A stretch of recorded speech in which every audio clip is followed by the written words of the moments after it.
chemical weapons under international control, but destroy them as well. Absolutely. And as President Obama said, they're putting their prestige on the line, and Russia is very clearly back, right at the center of world events. It's the beginning of history, not the end of it, as Fukuyama projected 20 years ago. The Russians are back. Dame Pauline will be shivering in her shoes at the idea of the Russians with snow on their boots being back, but they're back, and we have to live with that. So definitely this matter always could have been resolved by negotiation, will be resolved by negotiation, and the whole crisis has to be resolved by negotiation. But do you think that the Syrians will, in the timetable that is being placed, actually put those, and is it practical for them to actually do it, bearing in mind there is a war, as we all know, going on, for inspectors to go in there to verify them, to destroy them, and, of course, which is what the Syrians and the Russians both want, stop any threat of airstrikes? Well, I do, and I hope the inspectors then relocate to Israel, which has a mountain of chemical, biological, and even nuclear weapons, but nobody's talking about that, at least not yet. Well, no, let's concentrate just on Syria. Are you shivering in your boots, shaking in your No. boots over the Russians being back? I do think it's the case that at the moment the Russians are in the saddle, but they've now got to demonstrate that actually that they're going in a meaningful direction. What has to happen now is a really genuinely serious negotiation.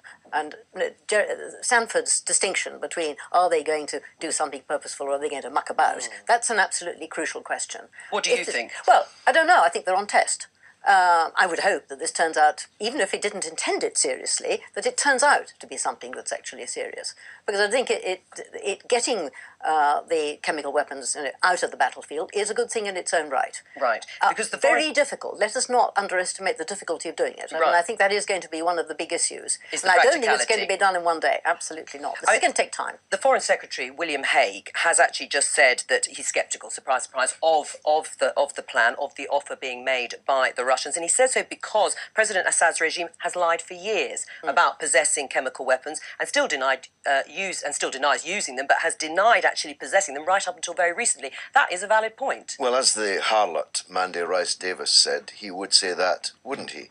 Because he and David Cameron have been left with egg all over their face. If it had been left to them, we'd already be in the midst of a Middle East war with all the disastrous consequences that President Putin wrote about in the New York Times today or the Washington Post today. So I wouldn't place too much reliance on the Foreign Secretary for not much longer. But President Assad has lied about possessing chemical weapons, and now they've admitted. They all lie about them. Israel lies about them. The United States sought a derogation from the Chemical Weapons Treaty so it could continue to hold its stockpiles of chemical weapons. They all lie and obfuscate about this question. We need to ban all chemical weapons. I don't begin to accept all of that, but and this is a very unsavoury regime, and they can't be relied upon. So the real issue is, are the Russians serious? Why did you billet him with the Queen?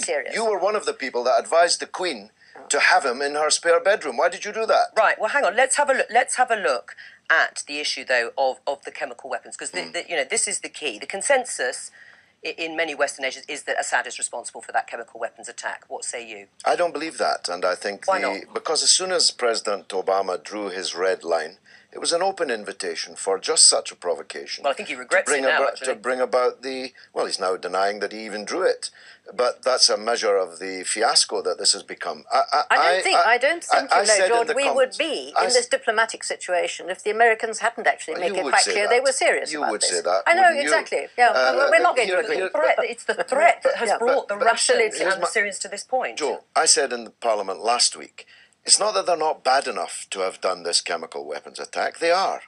But they're not mad enough to have done it. To bring about the very deluge of international force against them that they've managed to avoid so far. I think the evidence is pretty clear that they have actually done this, and the issue is that it mustn't go any further. It is very important. I mean, I do think this is an initiative in its own right that is worthwhile. The great question is what follows.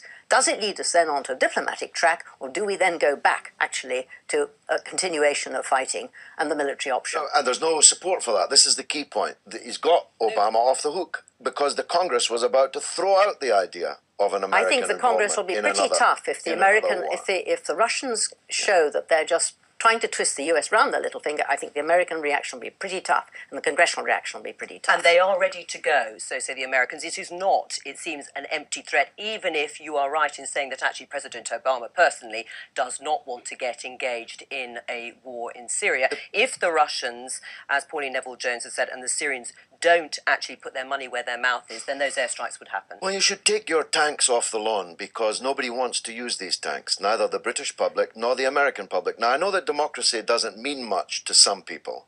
The idea is that leaders make these decisions, but public opinion is completely against it.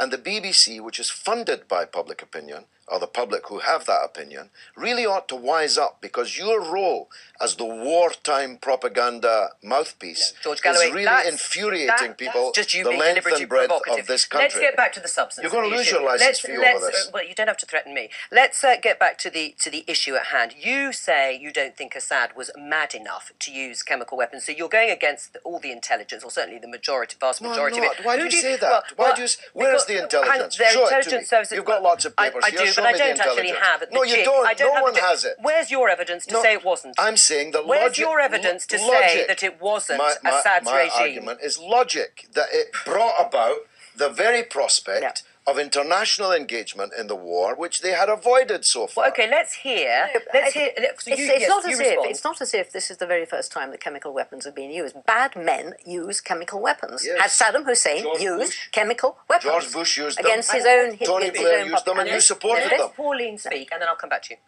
And I mean, I think logic doesn't actually hold up against what the evidence shows. And I think the Russians do understand, actually, that this is a dangerous moment and that, actually, this man can use it again. They see it as their advantage, actually, to get this off the battlefield. Undoubtedly, they don't want to see the American strike because even if we don't take, or a lot of people don't take, the effect of an American strike seriously, I'm sure the Russians do. Okay, well, let's hear, George Galloway, who you think was responsible for supplying Al-Qaeda forces in Syria, as you put it, with chemical weapons. If there has been a use of chemical weapons, it was Al-Qaeda who used the chemical weapons. Who gave Al-Qaeda the chemical weapons? Here's my theory. Israel gave them the chemical weapons. Where's your evidence? It's a theory, and it's superseded by my new theory, which is that Saudi Arabia gave it to them. And everyone who knows anything about the Middle East knows the depth of the involvement of Prince Bandar bin Sultan bin Abdulaziz, one of Pauline's great heroes. He is the man who has fueled and armed this war. And I now believe that Saudi Arabia gave Al-Qaeda these chemical weapons. But you admit it's theory. Theory, of course. Theory, of course. there is I don't no have evidence. I'm not her. Basis. I'm not the head of the intelligence agency. But you are throwing out conspiracy theories, which is what some people would say, and they're not based on any evidence They're either. based on logic. Everyone knows. Your logic. Bandar. No, this is why. See, you don't know this because you're not a specialist in the area, and I don't blame you for that. And you are. I am. Yes, that's why you brought me here.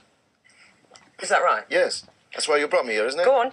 Why did you bring me here then? Because I'm the MP for Bradford. Yes, that's why we brought you. Brought me here because I am a specialist in the area. But it is. And I'm telling you, Saudi Arabia is up to its neck. Well, the grisly, hand-chopping, head-cutting regime of Saudi Arabia, so beloved of people like Dame Pauline. Do you think Israel would like that sort of regime on its border? Israel wants them all to kill each other for as long as possible. There's an implicit admission already in Damascus that actually they do have chemical weapons in their possession. And where they're going to be found will demonstrate actually who is the custodian of these chemical weapons. And I don't have any doubt it's going to turn out that actually these are in the possession of and under the control of the regime in Syria.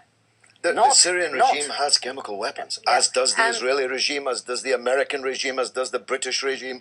The British were the first people to use chemical weapons in the Middle East. Mr. Churchill used them on Kurdish tribesmen in the north of Iraq in 1921.